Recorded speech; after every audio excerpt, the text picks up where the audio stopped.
नमस्कार, मी काँग्रेस शहराध्यक्ष किशोर पवार।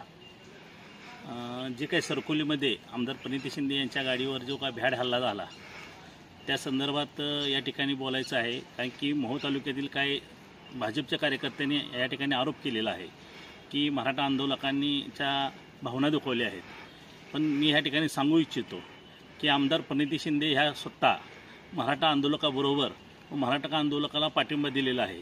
कारण आम्ही ज्या ठिकाणी जातो दौऱ्याच्या निमित्तानं त्या ठिकाणी आमच्या मराठा समाज आंदोलकाबरोबर समन्वय होते, चर्चा होते व त्यातून आमच्या चर्चा झाल्यानंतर काही मार्ग निघतात।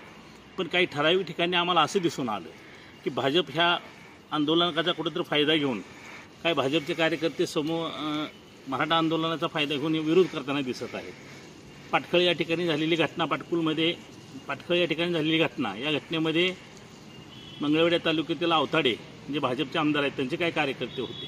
त्याचप्रमाणे मोहोळ तालुक्यात काही ठिकाणी आमच्याकडे तसे पुरावे आहेत, विरोध करणारा हा भाजपचाच कार्यकर्ता होता। आणि ह्या ठिकाणी संजय अण्णा क्षीरसागर जे भाजपचे पदाधिकारी आहेत ते या ठिकाणी सांगतात की मराठा समाजाच्या भावना दाखवला।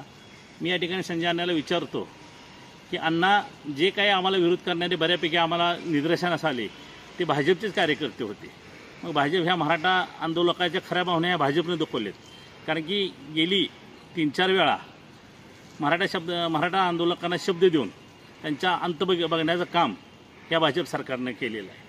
आणि जर राहिला विषय सरकोलीचा, तर त्या सरकोलीच्या भ्याड हल्ल्याविषयी कुठलाही मराठा आंदोलक, कारण की एवढे आजपर्यंत महाराष्ट्रात मोर्चे निघाले, आदर्श मोर्चे निघाले मराठा आंदोलकांचे शांततेत आणि संयमात, मराठा आंदोलक हा कधीही वेगळं चुकीच्या पद्धतीनं स्टेटमेंट करत नाही किंवा आंदोलनाचं कुठं गालबोट लागत नाही ह्याची काळजी घेतलेली आहे। जरांगे पाटील साहेबांच्या एका वाक्यावर मराठा समाज गोळा होतो करोडच्या हिशोबानं, पण कधी कोणाला त्रास होईल असं कधी त्यांच्या पांगण्यात नसतं।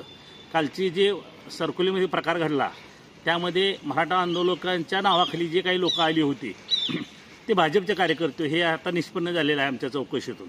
व त्यांच्या वागण्याची, त्यांच्या बोलण्याची पद्धत ही मराठा समाजाच्या आंदोलनात वाटत नाही।